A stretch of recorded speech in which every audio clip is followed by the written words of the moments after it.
tous et bienvenue dans cette séance de français, cette séance de CM2. Écoute, tu es en forme? Ça tombe bien parce que tu vas venir travailler aujourd'hui en grammaire sur l'accord sujet-verbe. L'accord sujet-verbe, ouais, je t'entends déjà dire derrière ton écran, c'est facile ça, de toute façon, bah oui, on accorde le sujet avec le verbe et le verbe avec le sujet. Oui, sauf qu'aujourd'hui, tu vas voir, je t'ai concocté des phrases particulièrement complexes avec des pièges. Tu vas voir. Alors, tu te souviens, on travaille toujours à partir d'un texte d'étude. Donc, je vais te le lire. Si tu étais là les autres jours de la semaine, tu le connais déjà, hein, ce texte de Michael Morpurgo. Je le lis maintenant. Albert était à peu près aussi grand que moi. Il parlait si doucement en s'approchant que je fus immédiatement rassurée et passablement intriguée. Je restai donc à l'endroit où j'étais, contre le mur. « On va bien s'entendre, toi et moi, fit-il gentiment. Je t'appellerai Joey, simplement parce que ça rime avec Zoé. Et puis, peut-être aussi, oui, peut-être aussi parce que ça te va bien. Je reviendrai demain matin et ne t'en fais pas, c'est moi qui m'occuperai de toi. Je te le promets. Fais de beaux rêves, Joey. Il ne faut jamais parler aux chevaux, Albert, lui dit sa mère du dehors. Ils ne vous comprennent jamais, ce sont des animaux stupides. Entêtés et stupides. À ce que dit ton père. Et les chevaux, il les connaît depuis qu'il est né. C'est seulement qu'il ne les comprend pas, répondit Albert. Et je crois bien qu'il en a peur. J'allais jusqu'à la porte regarder Albert et sa mère qui s'éloignaient et remontaient dans le noir. Alors je sus que j'avais trouvé un ami pour la vie et qu'il y avait entre nous un lien instinctif, immédiat, de confiance et d'affection. À côté de moi, la vieille Zoé se pencha par sa porte pour essayer de me toucher, mais nos nez n'arrivèrent pas tout à fait à se rejoindre. Alors, au programme, aujourd'hui, comme je te l'ai annoncé, l'accord sujet-verbe. Tu es prêt? Alors, tu sais déjà plein de choses, hein. Tu sais, notamment en CM2, hein, que le verbe s'accorde toujours en nombre, singulier ou pluriel, et aussi en personne avec le sujet. Hein, si je te donne par exemple « le garçon parle au cheval », si au lieu d'avoir un garçon, on en a deux, les jeunes garçons parlent ENT, tu vois que la terminaison change. De même, si je change le sujet hein, et qu'il devient nous, j'aurai la terminaison ONS. Alors, observons maintenant des phrases à partir du texte que je t'ai lu. Regarde, les chevaux, il les connaît depuis qu'il est né. Ils ne vous comprennent jamais. Ça, c'est la mère hein, qui prononce ces propos-là. La première phrase, souviens-toi, elle parle là du père. Il les connaît depuis qu'il est né. Alors, dans ces deux phrases, quel est le sujet du verbe? Connaît, qui est-ce qui connaît? Et oui, tu as raison, hein, c'est il. Ici, dans la deuxième, ils ne vous comprennent jamais. Qui est-ce qui ne comprend pas? Eh bien, ce sont les chevaux qui sont repris ici par le pronom « il ».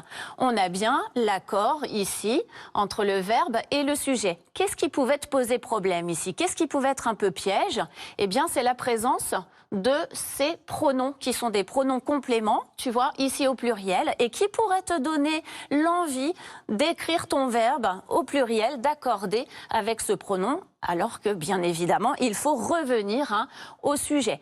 Donc ça, c'était le premier petit piège dans lequel il ne faut pas tomber. Lorsque le verbe est séparé de son sujet par un pronom complément, il faut bien penser à l'accorder avec le sujet et non avec le pronom le plus proche. Ça va? Alors, autre phrase que nous pouvons observer dans ce texte. Albert et sa mère s'éloignaient et remontaient dans le noir. Qu'est-ce que tu observes là? Deux verbes conjugués. Quel est le sujet? Qui est-ce qui s'éloignait? Tu as tout à fait raison, c'est Albert et sa mère, on est d'accord. Alors, il y a un seul Albert, une seule mère, mais ensemble, Albert et sa mère forment un pluriel. C'est pour cette raison qu'on a ici la troisième personne du pluriel, la forme de la troisième personne du pluriel de l'imparfait, un AIENT. Et regarde, qui est-ce qui remontait? eh bien, c'est encore Albert et sa mère. Ce sujet-là, Albert et sa mère, est le sujet de 2 verbes dans la phrase. Alors là, elle était où la difficulté? Eh bien, de se dire, remonter, je regarde juste avant. Non, juste avant, je n'ai pas le sujet. Il faut que je remonte vraiment au début de la phrase. D'accord? Alors, lorsque le sujet est composé de plusieurs noms ou groupes nominaux, le verbe se met au pluriel. Parfois, un même sujet peut commander l'accord de plusieurs verbes. Et dans ce cas-là, il faut bien revenir au sujet. Donc, c'était notre deuxième observation. Souviens-toi, si tu étais présent avec nous mardi pour l'émission de français de CM2, eh bien, nous avons travaillé sur l'inversion du sujet. Lorsque le sujet se trouve juste après le verbe, nous avions vu que c'était le cas dans 3 situations. La première, lorsque nous sommes dans un dialogue après les verbes de parole. C'est simplement qu'il ne comprend pas les chevaux, affirme Albert. Verbe de parole suivi de son sujet. Deuxième phrase, deuxième situation dans laquelle on retrouve une inversion du sujet, eh bien, c'est lorsque nous sommes dans le cas d'une phrase interrogative. Tu vois, ici, on pose une question. Combien d'animaux possède-t-il dans sa ferme? Ici, le sujet, c'est il. Il est situé après le verbe. Et puis, la troisième chose que nous avions vue ensemble, c'est que parfois, on pouvait mettre l'accent sur un complément de lieu, de temps, sur une information peut-être fournie aussi par un adverbe. Dans ce cas-là, on le plaçait en première position et on avait ensuite le verbe et l'inversion du sujet. Donc là encore, quelle est la difficulté? Quel est le piège? C'est qu'il ne faut surtout pas se dire que le sujet est ce qui se trouve avant le verbe. Non. Parfois, le verbe est situé en première position par rapport à son sujet. D'accord? Donc, dans certains cas, le sujet est inversé. Il se situe alors après le verbe. N'oublie pas de chercher le sujet afin de réaliser l'accord du verbe. Attention, autre piège, regarde. Ce que j'ai écrit là, le cheval des fermiers se repose dans l'écurie. Qui est-ce qui se repose ? Le cheval des fermiers, tu as tout à fait raison. Attention, dans le cheval des fermiers, tu vois qu'il y a un non-noyau. Souviens-toi, quand on a travaillé la leçon sur les groupes nominaux, ici, le non-noyau, c'est cheval. Et c'est avec ce non-noyau que l'on va accorder le verbe. Donc, le cheval des fermiers se repose. On a ici une terminaison au singulier, troisième personne du singulier, parce qu'on accorde avec cheval et non pas avec fermier. D'accord ? Même chose dans cette deuxième phrase. Les vaches du troupeau observent les promeneurs. Le sujet, c'est les vaches du troupeau, tu l'as trouvé? Mais attention, observe, on ne l'accorde pas avec troupeau. On l'accorde avec le non-noyau de ce groupe nominal, un sujet, et le non-noyau, c'est bien les vaches du troupeau. Donc, vache est au pluriel. Ici, j'ai la forme du pluriel, troisième personne du pluriel en ENT. C'est clair? Donc, le cheval des fermiers se repose dans l'écurie, les vaches du troupeau observent les promeneurs. Souviens-toi, lorsque le sujet est groupe nominal enrichi, est un groupe nominal enrichi, c'est-à-dire qu'on a donné des informations complémentaires sous la forme, par exemple, d'un complément du nom, eh bien, le verbe s'accorde avec le non-noyau du groupe. Alors, en résumé, on en a vu quand même pas mal de situations complexes là, je t'avais prévenu. Là, on est en train de voir toutes les situations pièges pour les accords du verbe. Nous avons vu que le verbe s'accorde toujours en nombre et en personne avec son sujet, que lorsque le sujet est composé de plusieurs noms ou de plusieurs groupes nominaux, il se met au pluriel. Attention, le sujet n'est pas toujours placé directement à gauche du verbe auquel il se rattache. Parfois, il est sujet de plusieurs verbes. Donc, dans ce cas-là, quand il est sujet de plusieurs verbes, eh bien, pour les derniers, il va falloir remonter au début de la phrase. Parfois, il est séparé du verbe par un pronom. C'est ce que nous avons vu au tout début de cette séance. Attention, on n'accorde pas avec le pronom, on revient bien au sujet. Et puis, parfois, il est inversé, comme nous l'avons vu mardi.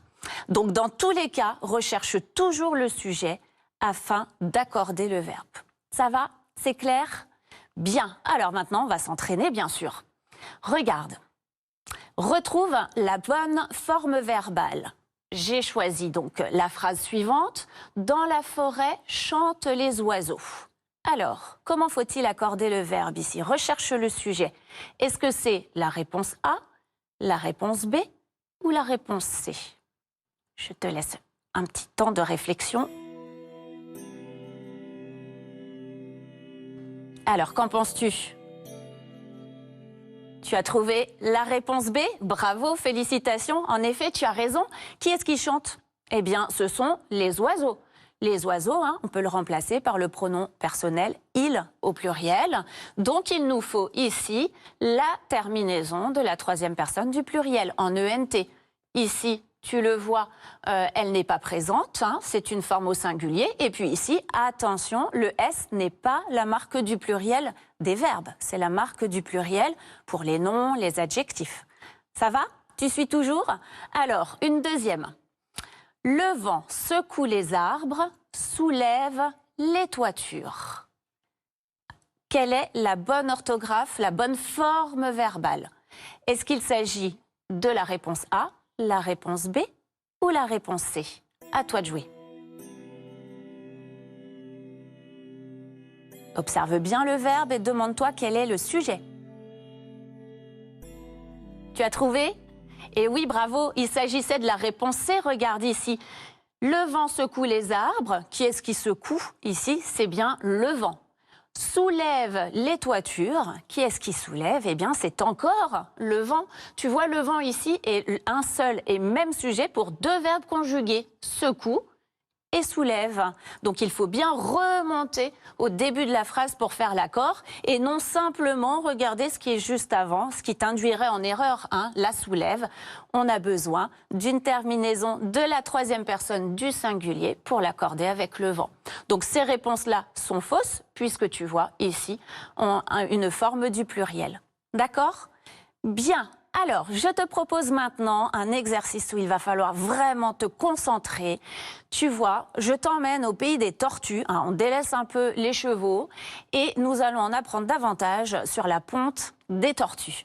En l'occurrence, les tortues marines. En l'occurrence, je t'ai dans ce texte placé les verbes à l'infinitif, pardon, excuse-moi, et tu dois, toi, les écrire au présent, mais bien évidemment en réalisant les accords sujet-verbe. Donc à chaque fois, pose-toi la question de quel est le sujet de ce verbe. Je te laisse un bon temps de réflexion et puis je reviens, ensemble nous allons corriger.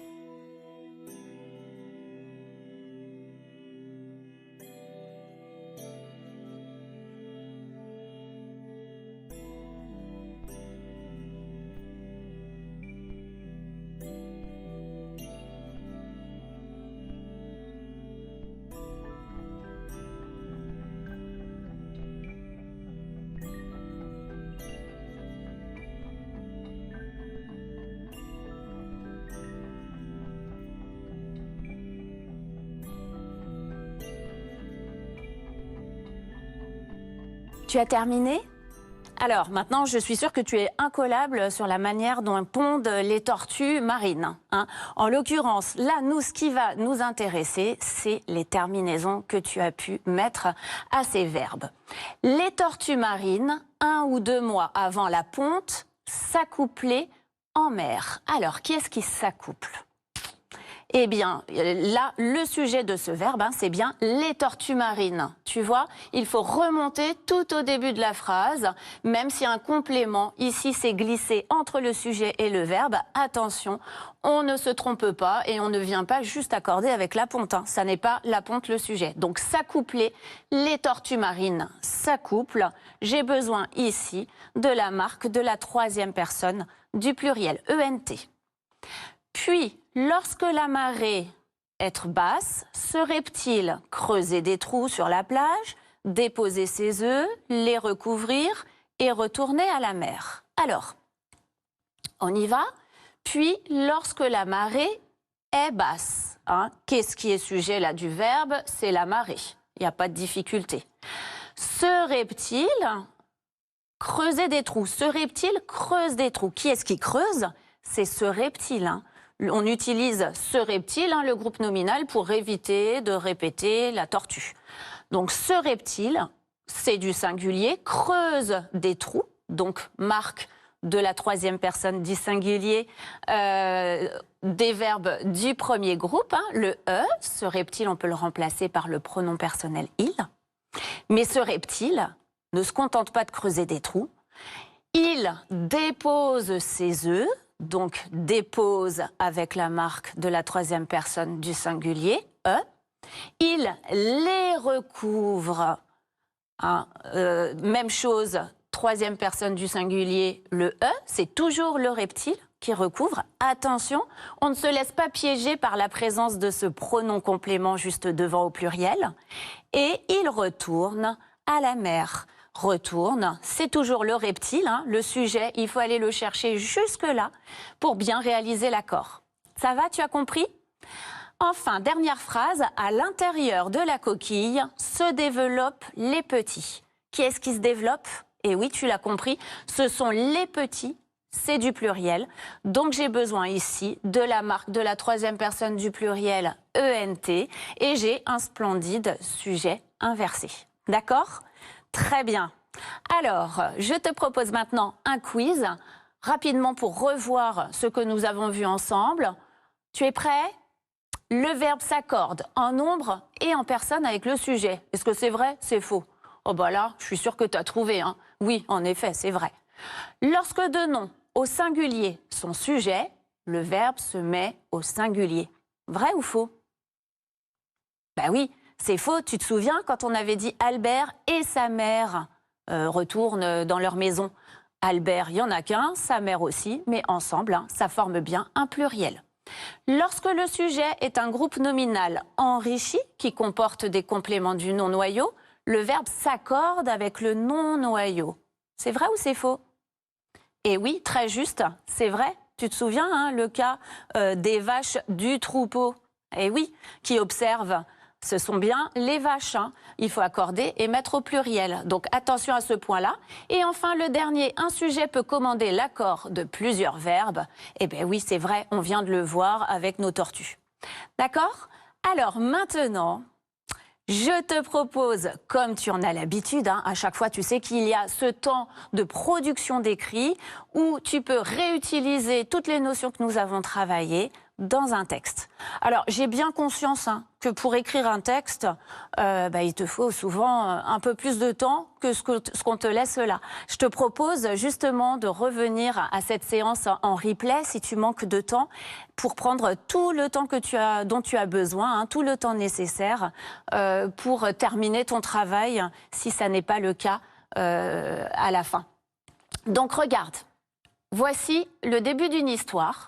Il va falloir que tu complètes cette histoire au passé composé. C'est l'occasion de réviser un peu ce temps. Pour cela, évidemment, comme toujours, je te donne une banque de mots pour t'aider. Mais je te lance un défi. Évidemment, regarde, tu dois faire figurer au moins une phrase interrogative dans ta production d'écrit, donc ça veut dire poser une question. Et il faut également que tu y mettes une phrase dont le sujet se rapporte à plusieurs verbes, c'est-à-dire un seul sujet pour plusieurs verbes. Tu te souviens, hein, on a vu ce cas de figure à plusieurs reprises au cours de cette séance. C'est clair? Donc l'histoire, le début de l'histoire est le suivant. Albert et Jules ont décidé de passer l'après-midi avec Joey. À toi de jouer. Tu as une série de noms, Albert et son ami, les deux garçons, le foin, l'écurie, le box, hein, c'est là où dort Joey. Des verbes, donner, nettoyer, galoper, brosser, se promener. Et puis enfin, des adverbes ensuite, affectueusement, soigneusement. À toi de jouer et prends le temps dont tu as besoin. Tu pourras toujours poursuivre par la suite, rassure-toi.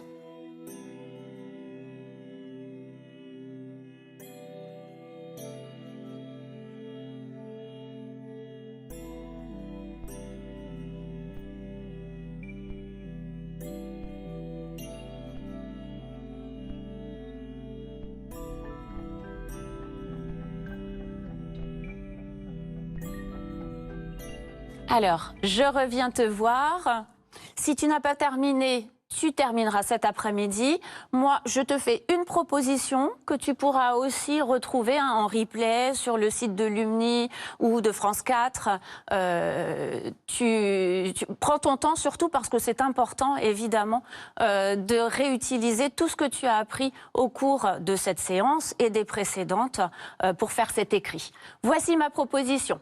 Albert et Jules ont décidé de passer l'après-midi avec Joey. À leur arrivée dans l'écurie, les deux garçons ont retrouvé joyeusement le cheval. Ils lui ont donné du foin, l'ont bien brossé et ont nettoyé soigneusement son box. Jules, veux-tu que nous allions ensuite nous promener dans la forêt avec Joey ? A proposé Albert. Excellente idée, a répondu son ami. Tu vois, tu retrouves ici la phrase interrogative où tu retrouves évidemment l'inversion du sujet. Et puis ici, tu te souviens, il y avait deux conditions là dans notre défi. Il fallait aussi trouver une phrase avec plusieurs verbes qui se rapportent à un seul sujet. La voilà. Il est à la fois sujet de on donné, de on bien brossé et de on nettoyé. D'accord ? Je suis sûre que tu as écrit toi aussi des histoires qui sont tout à fait intéressantes. Alors, c'est maintenant l'heure de notre dictée. Tu es prêt ? Tu as de quoi noter ? Alors, je vais te lire cette dictée. Et puis ensuite, évidemment, tu auras tout le temps nécessaire pour écrire. Voici le texte pour que tu puisses comprendre de quoi il s'agit. Albert et son ami Jules retrouvent Joey dans l'écurie. Il brosse le cheval, nettoie soigneusement son box et distribue du foin à tous les animaux. La vieille Zoé se repose tranquillement à l'ombre, tandis que les deux garçons s'occupent du cheval et le préparent pour la promenade. Tu es prêt ? Allez, c'est parti. Courage. Albert et son ami Jules. Albert et son ami Jules retrouvent Joey dans l'écurie. Point. Albert et son ami Jules retrouvent Joey dans l'écurie. Point.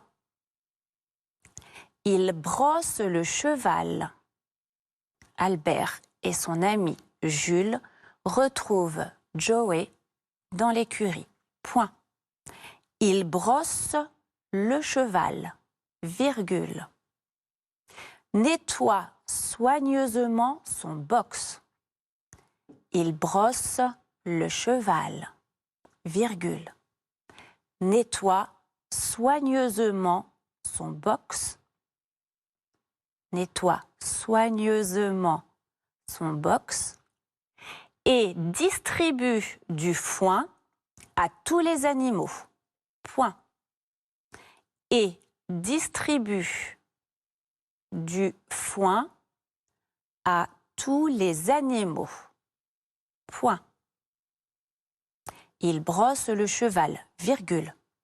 Nettoie soigneusement son box et distribue du foin à tous les animaux. Point. Allez, encore un peu de courage, troisième phrase. La vieille Zoé se repose tranquillement. La vieille Zoé se repose tranquillement. À l'ombre, la vieille Zoé se repose tranquillement à l'ombre, tandis que les deux garçons s'occupent du cheval. La vieille Zoé se repose tranquillement à l'ombre, tandis que les deux garçons s'occupent du cheval et le préparent pour la promenade. La vieille Zoé se repose tranquillement à l'ombre, tandis que les deux garçons s'occupe du cheval et le prépare pour la promenade. Et le prépare pour la promenade. Point final. Alors, je vais te relire une fois cette dictée. Fais bien attention, hein, observe bien que tu n'aies oublié aucun mot. Puis ensuite, tu auras un temps de relecture pour bien réfléchir sur les accords du sujet avec le verbe. Allez, c'est parti. Albert et son ami Jules retrouvent Joey dans l'écurie. Point. Il brosse le cheval, virgule. Nettoie soigneusement son box et distribue du foin à tous les animaux. Point. La vieille Zoé se repose tranquillement à l'ombre, tandis que les deux garçons s'occupent du cheval et le préparent pour la promenade. Point. Allez, je te laisse un temps de relecture. Sois extrêmement vigilant aux verbes. Repère les verbes. Demande-toi où est le sujet. Hein, réalise bien l'accord. Et puis souviens-toi de tous les mots qu'on a étudiés ensemble tout au long de cette semaine. Allez, à toi de chercher.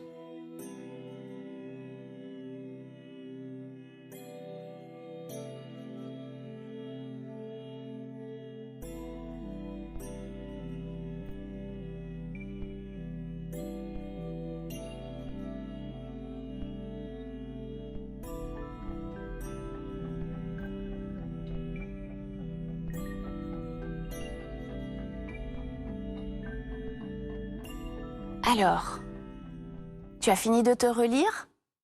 Bien. Regarde. Première phrase, Albert et son ami Jules retrouvent Joey dans l'écurie. Tu as vu? Qui est-ce qui retrouve ici? Eh bien, c'est ce qu'on a vu, hein. Albert et son ami Jules. Il y a un seul Albert, un seul Jules, mais ensemble, hein, bien sûr, ils forment un pluriel. C'est pour cette raison que ici, nous avons besoin de la forme, la troisième personne du pluriel, du présent, pour ce verbe. Attention aussi au mot ami. Souviens-toi, on l'a travaillé si tu étais avec nous en début de semaine sur la séance de lundi. Hein.